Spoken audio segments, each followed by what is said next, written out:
Hey, what's going on, guys? DigiDestin here. I have another pickup video for you, and I have two items today, which I'm very excited about, both of which are more or less related to Konami. But let's get started.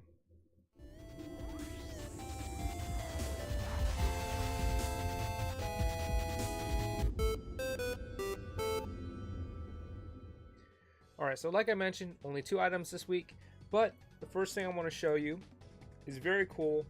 It's from Limited Run Games. This is a Nintendo Switch game. It's Bloodstained: Curse of the Moon.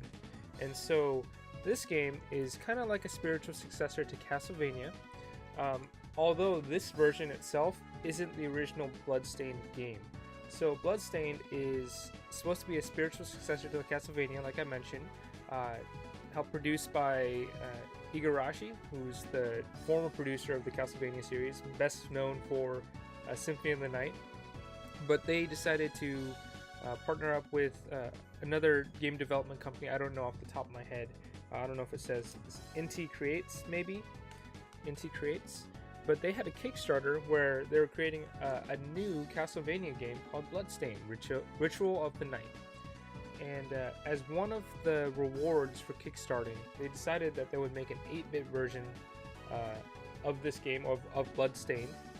Not necessarily an 8-bit version, but an 8-bit, I don't know, sub-game.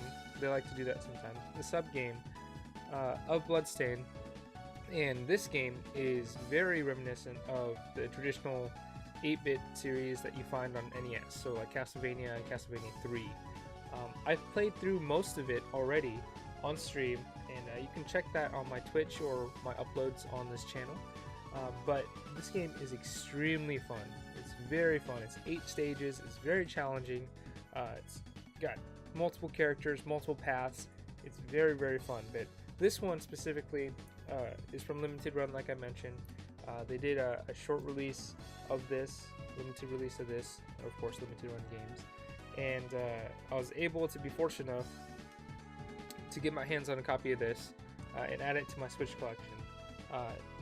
I do have to say this is probably one of my favorite Switch games, even though it's fairly short. It's one of my favorite Switch games on the console right now. But moving on to the next one, so I don't talk your ear off about how awesome Bloodstained is. We have another Konami game inside this package. This is actually from an Instagram account, Nintendo Wayne. He was selling some stuff off. Pretty reasonable dude. I will say his packaging is a little questionable. You know, I didn't open it up like this or at all, but this is the way it came. But in it is something you don't see very often.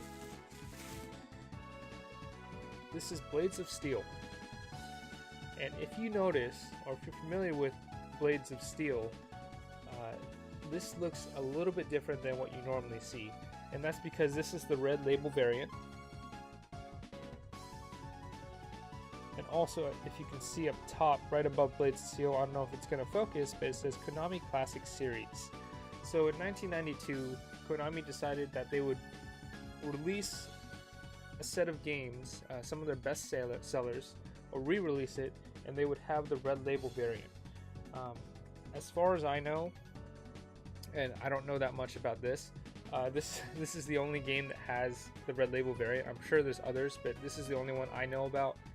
This is fairly hard to find. It's not crazy expensive because of it, but it is fairly hard to find.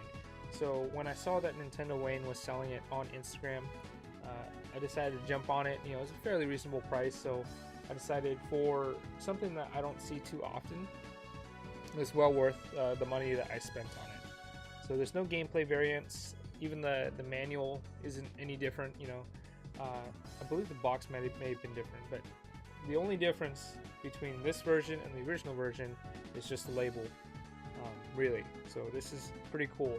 I actually don't own Blades of Steel yet, so this is gonna be my first copy, which is pretty cool. You know, to have a variant like this. You know, hard to find variant like this for my first copy of Blades of Steel. Ever. Like, I've never owned this game at all, out of all the lots I've bought. It's pretty cool. But yeah, those were all my pickups for this week. Pretty short and sweet. I've been very excited about both of these games. I loved, or I still love, Konami games, but you know, these older Konami esque games, if you want to put it that way, or probably some of the best games in the early Nintendo days. And like I mentioned, Bloodstain is just not a copy, but it just feels like that old school Konami and that old school Castlevania. So I'm very excited to have both of these games in my collection now. If you did like this video, please like, comment, and subscribe. Please check out some of my other videos. I have other pickups, tips and tricks, gameplays, as well as streams. And with that being said, we'll see you guys on the next one.